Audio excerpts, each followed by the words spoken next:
his attitude was always fine. His attitude was great. He always had something kind to say to everyone. And that I remember. I don't ever remember a day of him ever being mad, angry, even before the sickness, like upset at anyone. I don't think I ever remember him yelling at anyone, arguing with anyone. It's just not him. He uplifted people, you know, that's what was hard about it. He was an inspiration to me. And the doctor said, we have got the results back from Tommy's biopsies.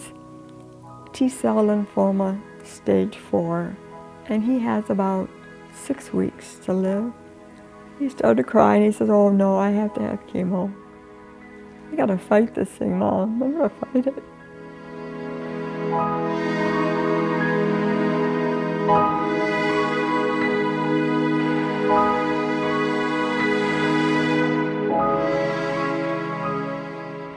We're here to tell Tommy's story. It's been 30 years and still feels like yesterday. I'm in Romulus, Michigan, in the neighborhood where Tommy and I used to play before cancer took his life at the young age of 12. He never had a chance to grow up. He never got off the street.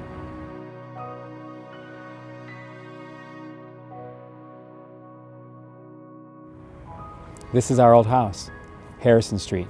If you grew up around here or from this neighborhood, you knew about Harrison Street. Our yard was the one that we played all the baseball games in. Those were the days when all you had was playing outdoors. Even a walk to school was a time to connect with friends.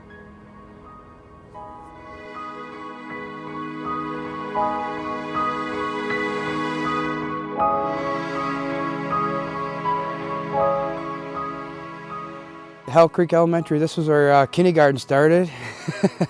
And this was our kindergarten playground. And that's when Tommy was promoted from kindergarten to first grade, and that's when we got in the same grade. Growing up across the street, we met each other, and it was like, you know, friends ever since. I remember us building forts and playing in the fields and, you know, riding bikes and swimming in the pool all the time. After we pulled the weeds, my mom made us pull, you know. I remember that his first crush was Heaven Jackson. You know what I mean? I'll never forget that.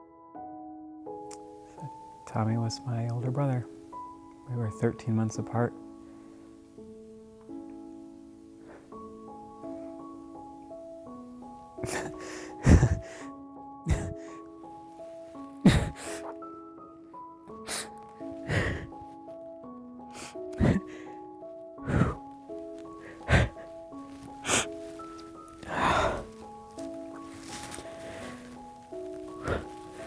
I was the youngest of 4. He was 13 months older than I was. We did everything together. He was loved by a lot of people. He was loved by everyone that knew him. He always had something kind to say to everyone. And that I remember. I would always lack a little bit or be lazy on my stuff, and he'd be like, come on, man, get this done. You could do this, you know, and he was just always pushed me a little farther, and I liked that, you know what I mean? I remember him getting sick in the middle of summer, and, you know, as kids, we thought he had a cold, and we didn't understand how he'd catch a cold in the summer. Seemed like he had headaches, but I thought it was the sun, because I used to get headaches in the sun a lot. There were doctor visits, and we didn't understand that. Like, okay, if you catch a cold in the summer, that's one thing, but for it to affect you this much. And I thought, that's not right. You know, kids should be out playing. Well, as it comes, school came in, and I went and enrolled him in school, and he came home the second day with a knot on his head. He says, I got hit in the head, big goose egg. He said, it really hurts. So they began to run some tests, and the Monday before Thanksgiving, we were asked to come to the hospital to talk to the oncologist. So I met my husband at the hospital, and we went in there. And the doctor said, we have got the results back from Tommy's biopsies, and they are T-cell lymphoma, stage 4. And he has about 6 weeks to live. There is no protocol for a child with this. And that's just the way they told us. And they left the room, and my husband and I just clung to each other and gave him back to God that day. We said, you gave him to us, and he's not ours, he's yours. And we told him, he says, wow, Mom, what are they going to do? I said, well, honey, they say you don't have to have chemo.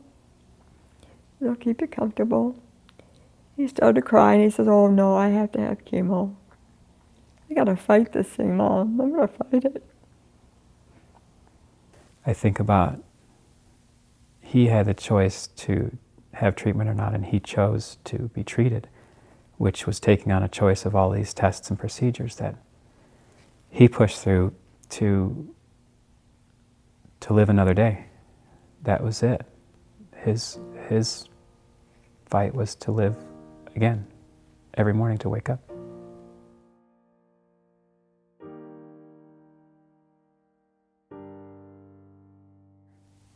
I don't think anything, as far as I knew, anything bothered him. Even through his treatment, he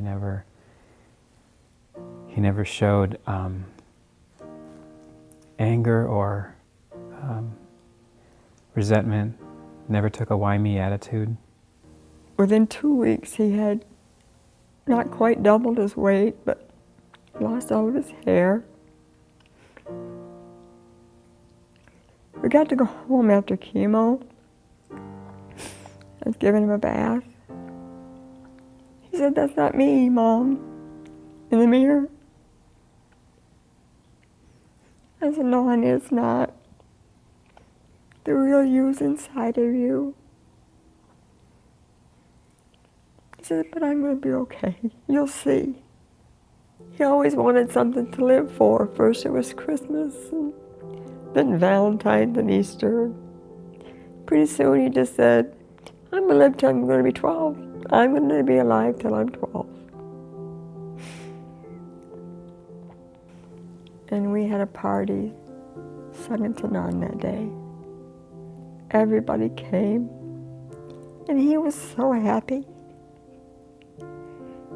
And your dad went into the room that night. He said, well, Tommy, you're 12 now. What do you want to live for? He said, nothing, Dad. And he says, I'm done.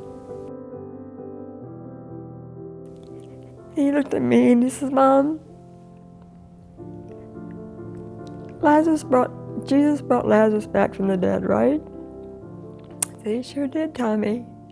He said, well, did Lazarus have to die again? I said, yeah, I think he did. He said, well, I don't want to do this again. I said, well, you don't have to. He missed his friends.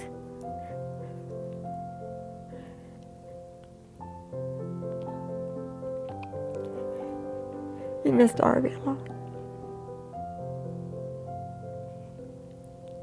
He was always there, you know what I mean? And then when he wasn't, it was, you know, I was kind of lost a little bit. I think I went through a little bit of depression myself. It was rough, you know, we just all wanted him to get better.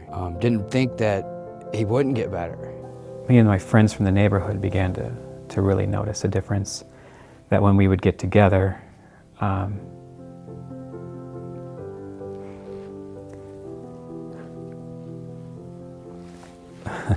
we'd need somebody else. Like, you know, you need 4 people to play this, or, you know, you need so many kids for the baseball team, and so we needed one more, and you just don't go find a kid. It doesn't work like that. So he wasn't there to fill that space that he used to hold. It's been 30 years. I could take you back the very day. He woke up and they'd given him some Tylenol, and he hugged me as hard as he could, almost took my breath away. He was so strong. Then he leaned the other side and he hugged his father the same way. And I just knew.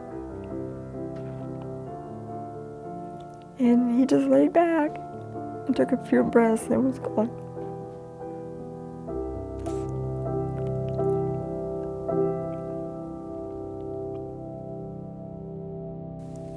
I was at home sleeping, and my Aunt Sandy had woken me up and told me that my brother was gone. I remember coming home and hugging my mom, you know what I mean, and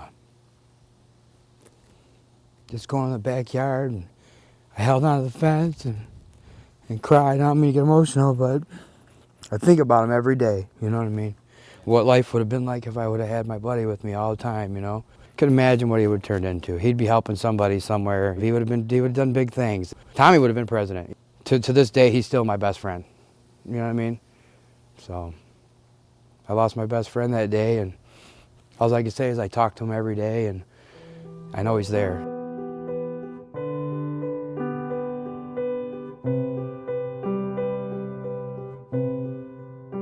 So after 30 years,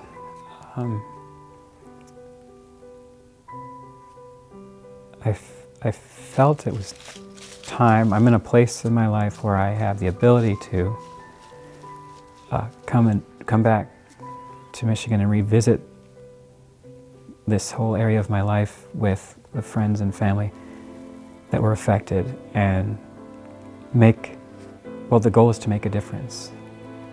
But at this point in my life, I also feel that I'm ready to do it. Tommy's story is, in its own way, it's unique, but in a sad way, it's not uncommon. There are a lot of kids that have been affected, and there have been a lot of families that have been affected and absolutely torn apart as a result of the loss of a child. You'll all come to that place at some time in your life, whether it's someone you love or you yourself will be there. We all have that day coming. It's what we do with it that makes it matter, and I would do anything for the children today.